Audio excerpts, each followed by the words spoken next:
I think the thing to watch out for is really turnout and who comes to turnout and what the orientation is. This is very hard to predict because there are a number of factors at play. Some traditional Democratic voters, including younger people, including men, including some minorities, may not vote reliably Democratic anymore.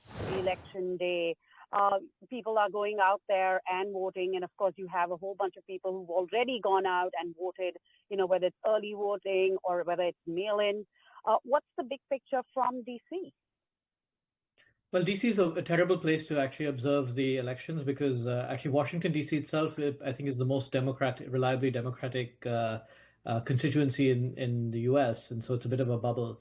But just from the reports that are coming around from across the US, from Nevada to Florida, where polls have opened in most of the US by now, I think the thing to watch out for is really turnout and who comes to turnout and what the orientation is. This is very hard to predict because there are a number of factors at play.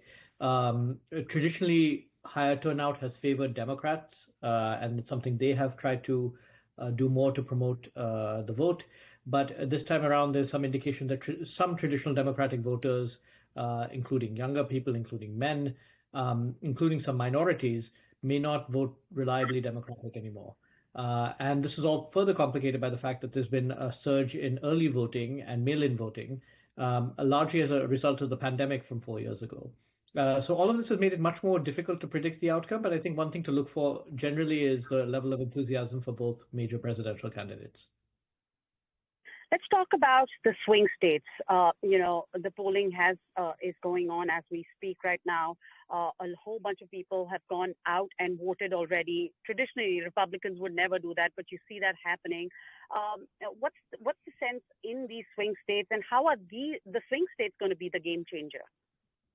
So, this will really be determined by what they believe, most pollsters believe will be 7 key swing states. And essentially, whoever wins whichever candidate can win 4 of those, for the most part, will probably be the winner. If you go by the last 2 elections in 2020 and 2016, it really was less than 1 lakh votes, 100,000 votes, that had they shifted in certain key states, could have swung the outcome in a different direction. So that is how close it is. It will really come down to a handful of states, which could all be very close. Some of them have very slow ways of counting the votes because they have certain legal requirements for when they can start counting the votes. And so it is possible that we may not get a result for some time. But really, I think it would be the emphasis is about focusing on those 7 states and whether Harris in particular can defend traditionally Democratic states of Wisconsin, Michigan, and Pennsylvania, and perhaps pick up 1 more. That is what she's going to hope to do. If Trump can even get 1 of those 3 states, it will really be very much in his favor. Let's talk about how divided this election is, how divisive this election is. There is this gender gap. There is this rural versus urban pockets. Give us a sense of, how divisive this election is.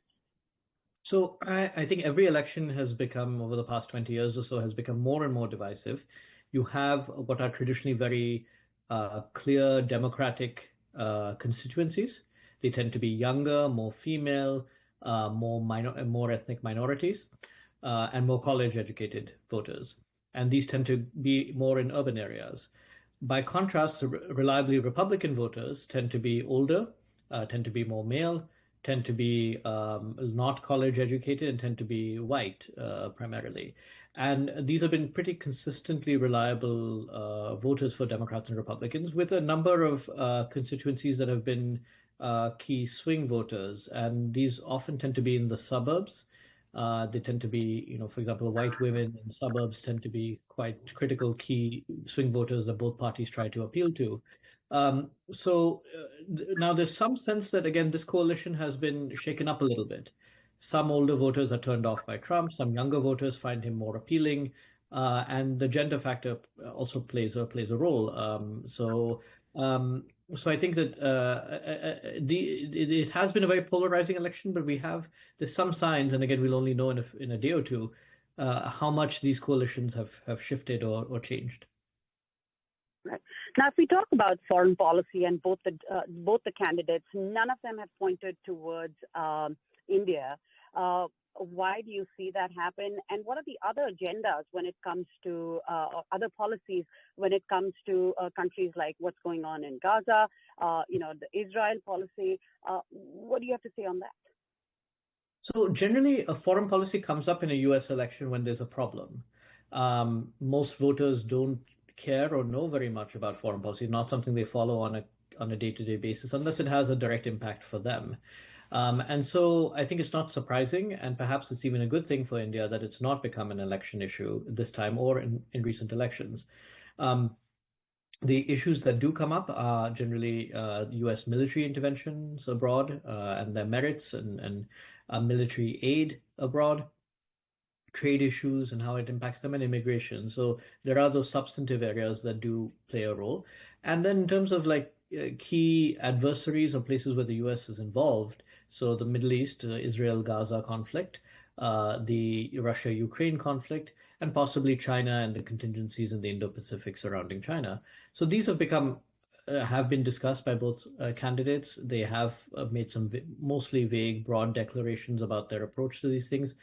Generally, both have been supportive of Israel, although there's some nuance on to what degree.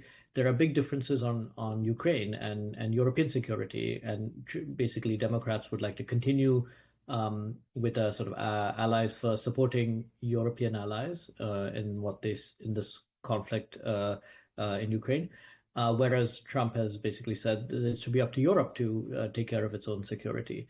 On China, I think there hasn't been as much detail. There's a growing sense of competition with China in the US. So amidst all of this, I don't think India is directly impacted, but the indirect effects for India could be quite significant. And this could extend to trade and immigration issues, where the two parties have very different platforms. It could extend to democracy and human rights, where the two parties have very different platforms and different priorities. It could extend to the prospects of ending the conflict in Russia, in Ukraine with Russia. And again, that would have implications for India. So again, the direct implications, no, but the indirect implications could be quite different depending on the outcome. Right. Let's just dig a little deeper into your last part of the answer, where you talked about the implications. If it's a Donald Trump who's the next president versus a Kamala Harris as a president, what does this mean for India? How are they going to look at India? How different are they going to be, and what could be the overlaps? So again, I think either of them will come in with a primarily domestic agenda. They will have to deal with these very immediate conflicts and crises in Ukraine and in Gaza, and how to go about them. And to be honest, I think India and many other parts of the world will be a bit of an afterthought for them.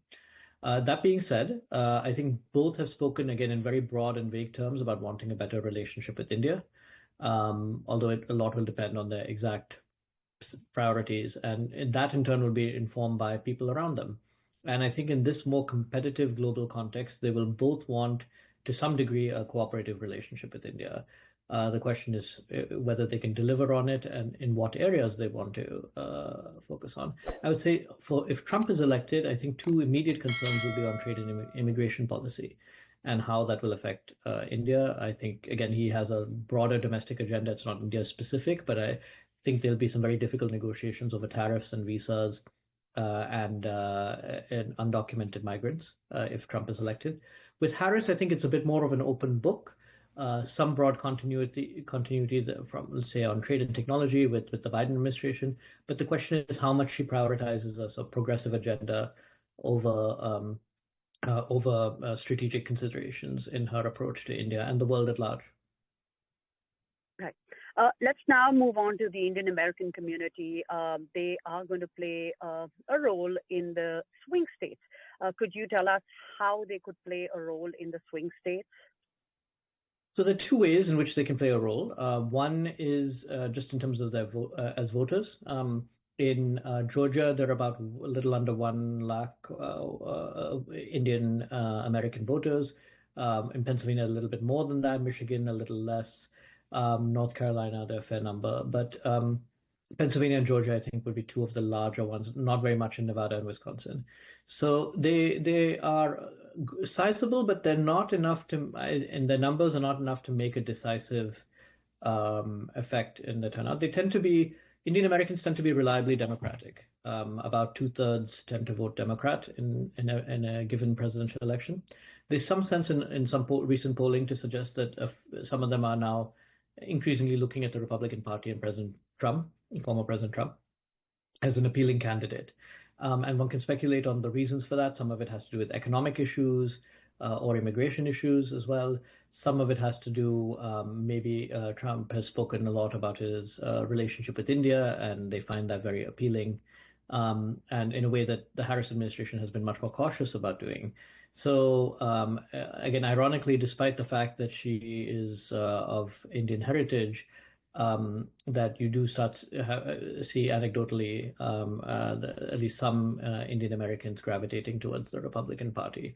What we'll know in the next few days is to what extent that has been the case. But overwhelmingly, I think the expectation is that something like 60% of Indian Americans will vote Democrat in this election overall. Do you really think there is the Indian American community resonates with she being a Desi, or do you think that considering she hasn't really outplayed that card, of being somebody, she's talked about it like being somebody who's been raised by an Indian immigrant, how would this play out amongst the community? So she speaks a lot about her mother in particular, who raised her, and her grandfather, who was an Indian civil servant, and the sort of cultural aspects of that. But at the same time, she hasn't been very forthcoming about policy towards India. She's been very cautious. She did not visit India as vice president. And so I think that sends a sort of mixed messages, and there are reasons for that. How has that resonated? Again, this is anecdotal and based on very little survey data that we have. Younger Indian Americans are very organized for her. She has some major donors who are Indian American. And again, I think perhaps the majority of Indian Americans will end up voting for her. That being said, there's enough who care about a different set of issues who are supporting Donald Trump, and that gets to the other area where Indian Americans can play a role is as political donors, and there are a handful of major donors to both Harris and Trump who are Indian American. Right. And finally, as this plays out this night, of course, we're not going to have the results this night, but what does the next president really mean for the India-US relationship, which is not at its best right now?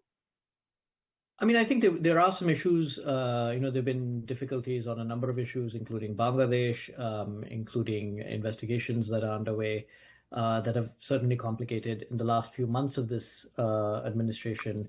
Despite an otherwise very positive trajectory in India-US relations, have certainly complicated the bilateral relationship.